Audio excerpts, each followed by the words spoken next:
한국 경제 1년 안에 무너진다. 진짜 부자들이 여기로 몰리는 의외의 이유. 요즘 이런 제목 한 번쯤은 보셨을 겁니다. 경제 뉴스만 틀면 위기, 침체, 부동산 하락, 고령화 쇼크 같은 말이 쏟아지죠. 특히 은퇴를 앞두고 있거나 이미 은퇴하신 분들 입장에서는 이런 말들이 남 일처럼 들리지 않습니다. 이러다 내 노후 자산 괜찮은 걸까? 연금만으로 살 수 있을까? 집 한 채 믿고 버텼는데 집값 떨어지면 어쩌지? 이게 솔직한 마음 아닐까요? 사실 경제가 1년 안에 무너진다는 말은 과장일 가능성이 큽니다. 하지만 중요한 건 진짜 무너지느냐가 아니라 우리가 느끼는 불안이 커지고 있다는 사실입니다. 그리고 흥미로운 점은 이런 불안이 커질수록 진짜 부자들은 오히려 조용히 움직인다는 겁니다. 그들이 몰리는 여기는 특정 국가일 수도 있고, 특정 자산일 수도 있고, 심지어는 라이프 스타일 자체일 수도 있습니다. 오늘은 그 이야기를 은퇴 준비와 은퇴 후 삶의 관점에서 풀어보려 합니다. 1. 부자들은 돈이 많은 사람이 아니라 위험을 나누는 사람. 우리가 흔히 생각하는 부자는 자산이 많은 사람입니다. 하지만 실제로 오래 살아남는 부자는 위험을 한 곳에 몰지 않는 사람입니다. 한국 경제가 정말 위기라면 가장 먼저 타격을 받는 건 누구일까요? 대부분 자산을 국내 부동산과 국내 금융상품에 몰아둔 사람들입니다. 반대로 상위 자산가들은 이미 오래전부터 해외 자산, 달러 자산, 글로벌 ETF, 해외 부동산 등으로 분산해 놓았습니다. 이건 단순히 수익률의 문제가 아니라 국가 리스크를 관리하는 문제입니다. 은퇴 후에는 새로운 소득을 만들어내기 어렵습니다. 그래서 더더욱 한 나라의 경제 흐름에 인생이 묶여 있으면 위험해집니다. 부자들이 움직이는 이유는 공포 때문이 아니라 확률 관리 때문입니다. 2. 사례 강남 건물주가 말레이시아를 오가는 이유. 제가 아는 60대 초반의 자산가 한 분이 있습니다. 서울 강남에 상가 건물을 보유한 분이죠. 월세도 꾸준히 들어오고 겉으로 보기엔 전혀 불안해 보이지 않습니다. 그런데 이분은 1년의 절반 이상을 말레이시아에서 지냅니다. 왜일까요? 돈 벌려고 가는 게 아니야. 생활비가 다르잖아. 이분 말이 이렇습니다. 의료비 부담이 상대적으로 낮고, 기후가 따뜻해 관절 통증이 덜하고, 생활비가 한국 대비 5,060% 수준. 영어 사용 환경. 건물 수익은 한국에서 나오지만 소비는 물가가 낮은 곳에서 합니다. 자산은 한국에, 생활은 해외에. 이게 요즘 자산가들 사이에서 흔한 방식입니다. 은퇴 후 가장 무서운 건 수입 감소보다 지출 통제 실패입니다. 부자들은 수익률만 고민하지 않고 생활비 구조 자체를 바꿉니다. 3. 사례 조기 은퇴한 대기업 임원의 선택. 또 다른 사례입니다. 55세에 퇴직한 전직 대기업 임원 어씨. 퇴직금과 금융자산을 합쳐 약 25억 원 정도를 보유하고 있었습니다. 그는 처음엔 서울에서 계속 살 생각이었습니다. 그런데 계산을 해보니 아파트 보유세, 관리비, 자녀 지원금, 의료비, 생활비 합치면 연 1억 원 가까이 지출이 예상됐습니다. 이러다 20년 지나면 자산 반토막 나겠더라고요. 결국 그는 서울 아파트를 정리하고 일부는 월세 수익형 자산으로 전환, 일부는 미국 ETF로 분산 투자했습니다. 그리고 거주지는 제주특별자치도로 옮겼습니다. 왜 제주였을까요? 상대적으로 낮은 생활 스트레스, 자연 환경, 수도권 대비 낮은 소비 유혹, 여유 있는 커뮤니티. 이 선택 이후 그의 연간 지출은 약 30% 줄었습니다. 자산은 줄지 않고 삶의 만족도는 오히려 올라갔다고 합니다. 경제 위기보다 무서운 건 생활비 구조가 고정된 상태라는 걸 그는 깨달은 겁니다. 4. 사례 70대 은퇴 부부가 선택한 달러 연금. 70대 초반의 은퇴 부부 B씨는 자녀가 모두 미국에 거주 중입니다. 이분들은 과거에는 예금과 국내 채권 위주로 운용했습니다. 하지만 몇 년 전부터 달러 자산 비중을 크게 늘렸습니다. 이유는 단순합니다. 원화 가치가 떨어지면 우리 노후도 같이 깎이잖아요. 이분들은 미국 배당 ETF와 미국 채권 ETF를 매수해 달러, 기반 현금 흐름을 만들었습니다. 자녀 방문 시 환전 부담도 줄고 원화 약세 시 자산 방어 효과도 있습니다.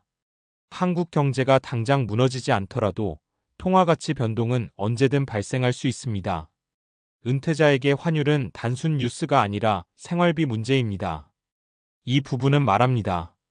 우린 수익을 크게 내려고 한 게 아니에요. 그냥 덜 불안해지려고 한 거죠.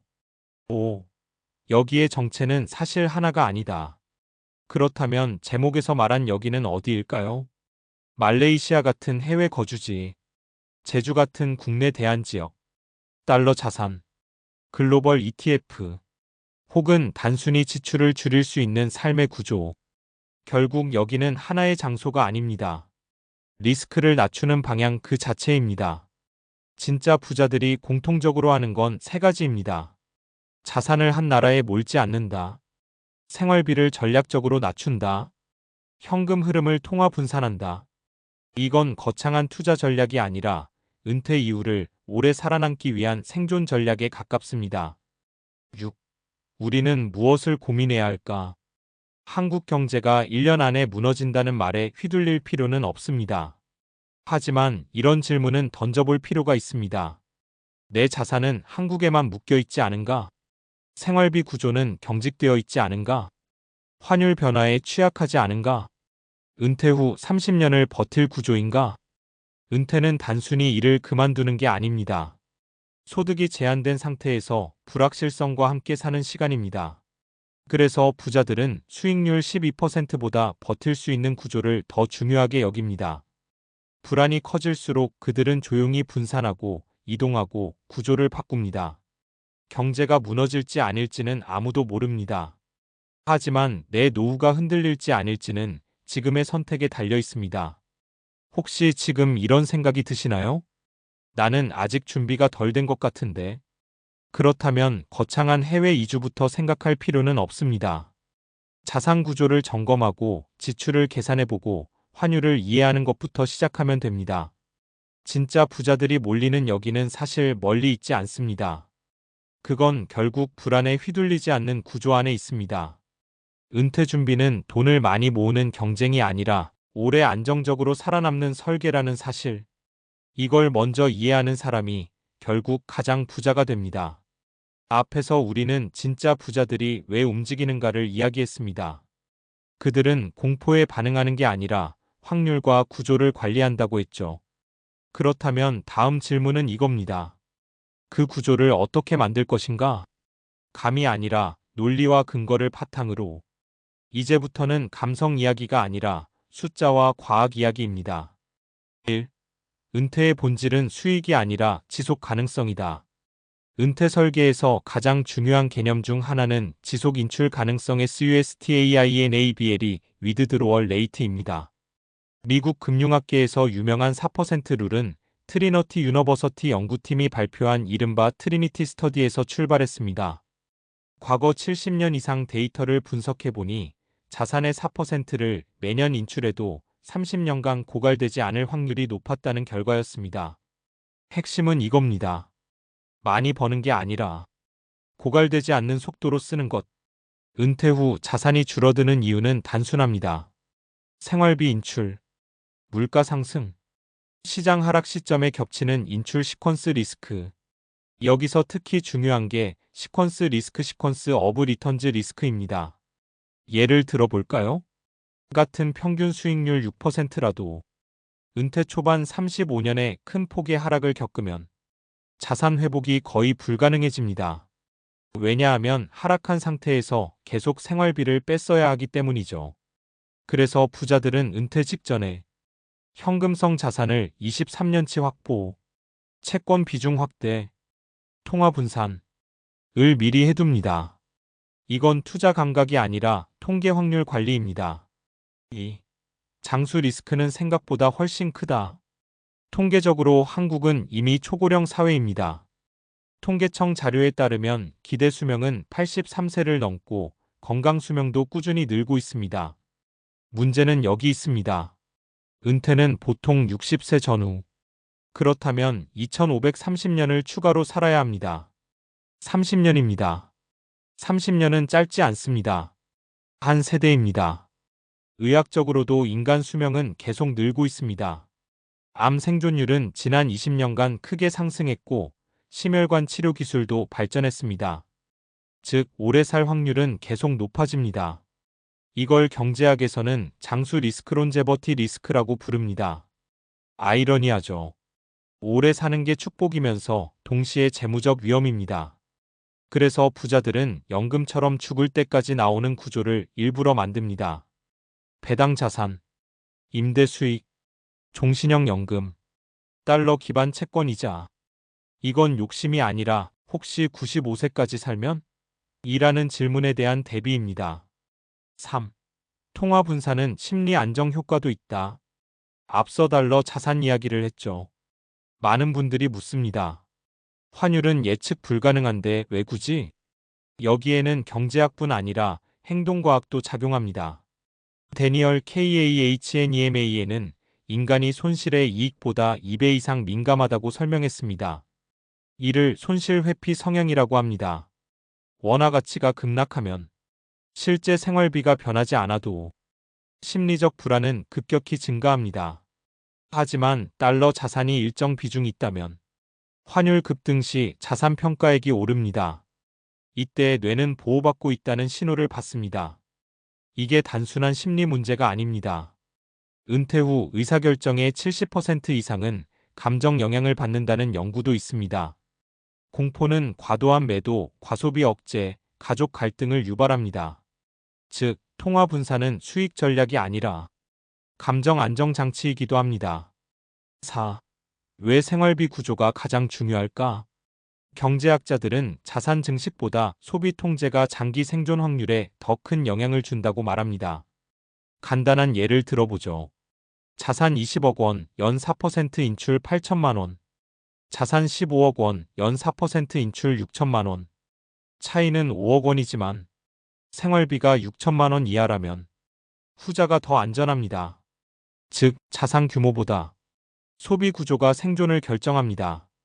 그래서 일부 자산가들은 서울 중심 생활을 정리하고 제주, 지방 중소도시, 해외로 이동합니다. 그건 도피가 아니라 고정비를 낮추는 전략입니다. 5. 결국 핵심은 선택권이다. 부자들이 몰리는 여기의 본질은 특정 국가도 특정 투자처도 아닙니다. 그건 선택권을 유지할 수 있는 상태입니다. 한국이 흔들려도 다른 통화가 있다. 시장이 하락해도 3년 버틸 현금이 있다.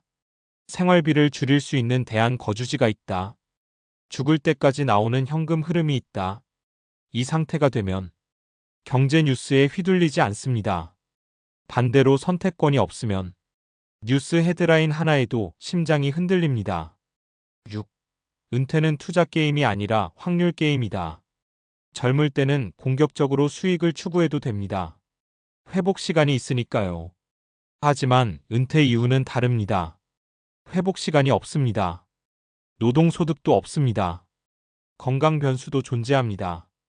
그래서 은퇴 설계는 고수익 게임이 아니라 파산 확률을 낮추는 게임입니다. 진짜 부자들이 움직이는 이유는 단순합니다. 더 벌려고가 아니라 망하지 않으려고. 그리고 이 철학은 자산 50억 원이 있는 사람에게만 필요한 게 아닙니다. 은퇴를 앞둔 10억, 15억 자산 보유자에게 오히려 더 절실합니다. 마지막으로 하나만 묻겠습니다. 지금 내 구조는 경제가 10년 정체돼도 버틸 수 있습니까? 이 질문에 숫자로 답할 수 있다면 당신은 이미 상위 10% 준비를 한 겁니다. 은퇴는 공포의 시간이 아닙니다. 제대로 설계하면 가장 자유로운 시간이 됩니다. 그리고 그 자유는 수익률이 아니라 확률 관리에서 시작됩니다.